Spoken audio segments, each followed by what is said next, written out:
Hi David, this is Kate Barrett from PJ261 here to tell you about my fun experiences with the research analysis materials I did the interviews. So just to give a quick recap, I'm looking at outdoor education experiences and whether they provide students with a holistic and well-rounded education. If so, their impact is.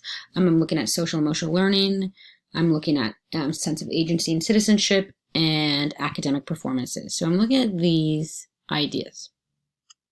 What I did was I conducted 3 interviews. I had 2 interviews up in Thunder Bay, where outdoor education is quite prominent and where I spent some time.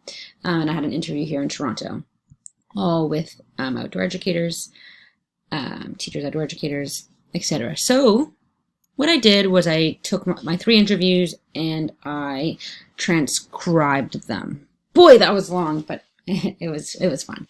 And then I went through and I coded them. And I coded them just like you told us to. I coded them by reading through the interview and finding ideas, finding the themes and the ideas, what they're saying. So I would read each line and sentence and code them how I thought it appropriate. So, for example, Platinum Eco School or Masters in Outdoor Education, in, about, and for the environment, school belief that getting outside is important, support of outdoor ed school, half the classes go outside, teachers' fear of taking kids outside. So I just wrote down kind of the main ideas that my participant was trying to get across.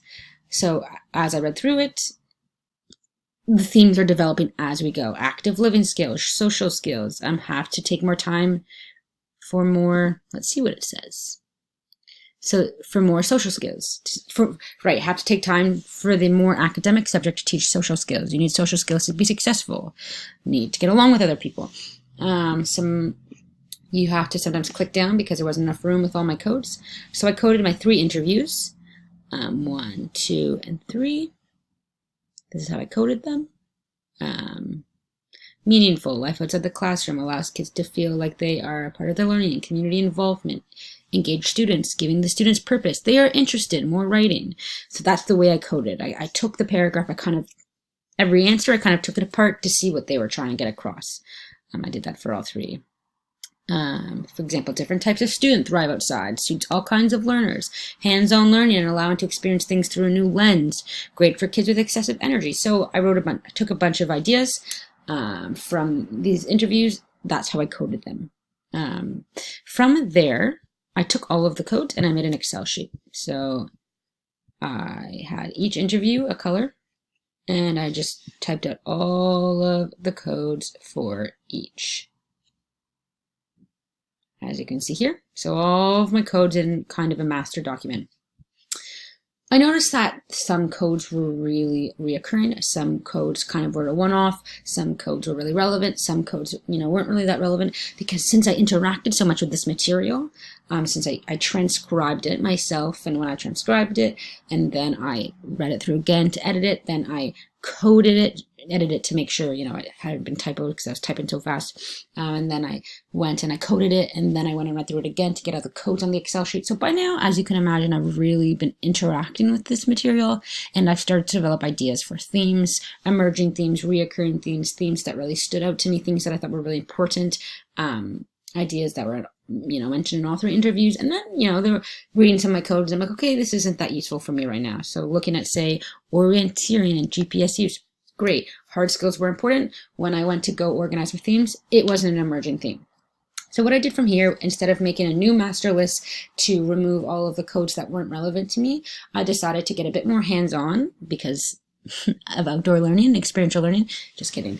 I decided to get a bit more hands-on, and I made a brainstorm, which I took a picture for you here.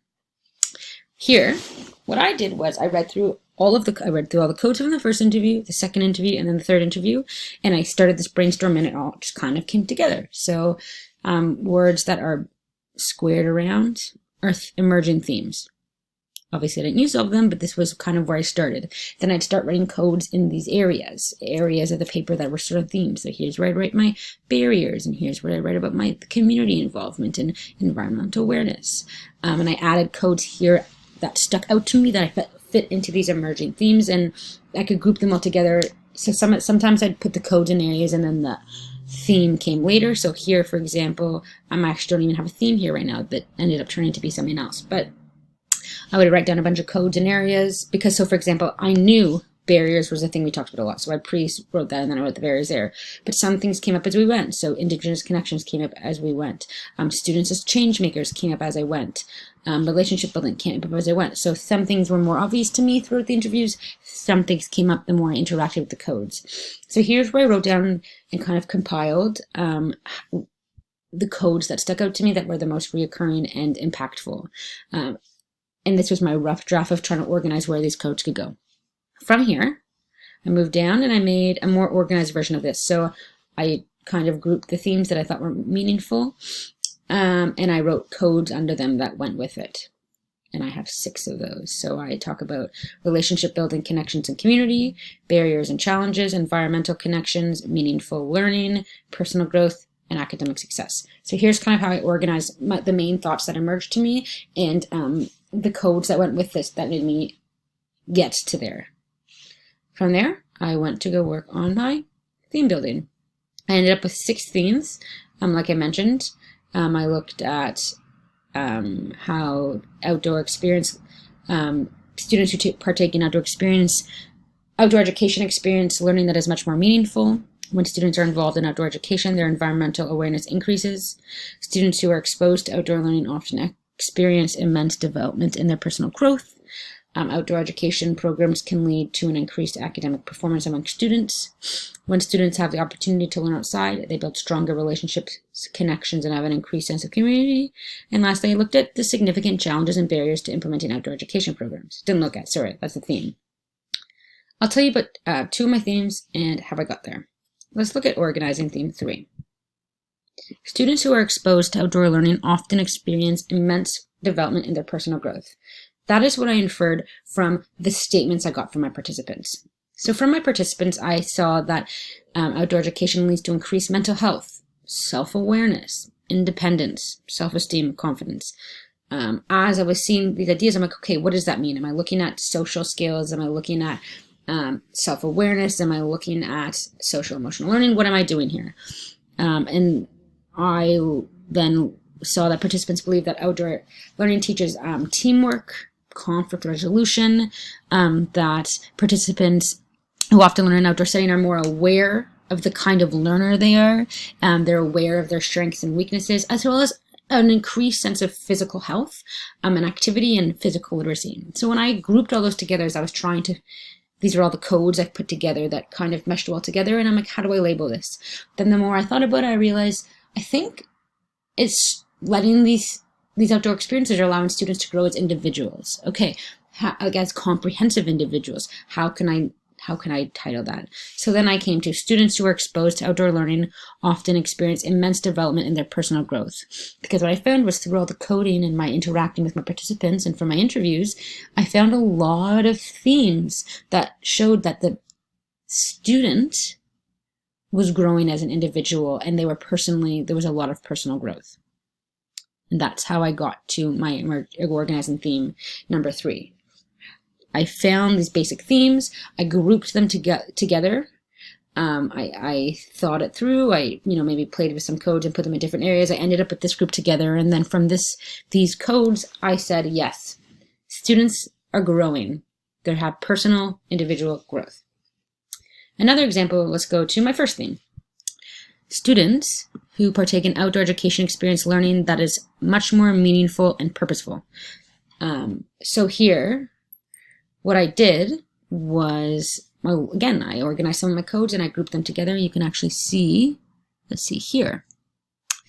This was one of the areas that I hadn't actually labeled yet because I started to group these ideas together. So see purposed, interested, meaningful, seeing yourself as successful, empowering, provoking thinking, authentic learning, passion, magical enjoyment, curiosity.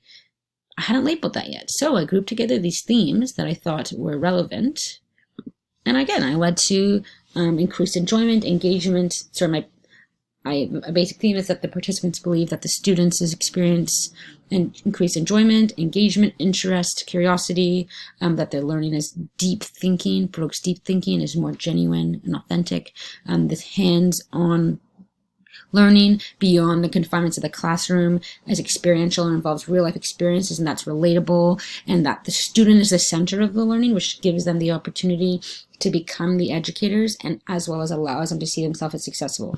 So these were all codes I saw, and I thought these codes all worked really well together. So when I organized these codes back over here, what does this mean to me? Seeing yourself as successful, being the center of the learning, being interested and curious and hands-on and relatable. What does that mean?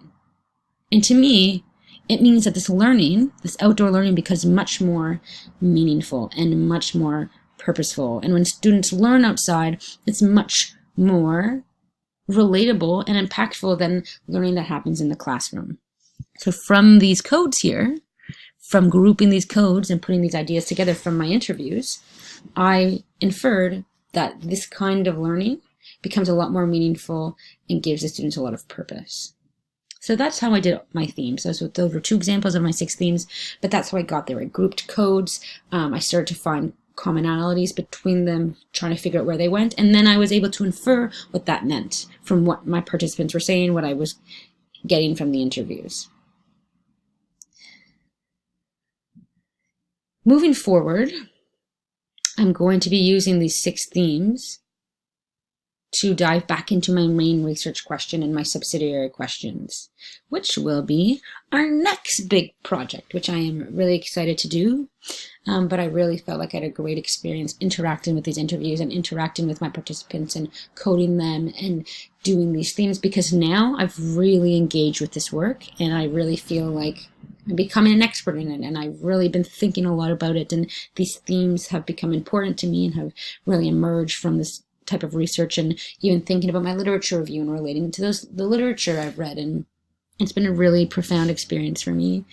And that is that. So thank you very much for your time, and sorry I went a bit over. Happy holidays.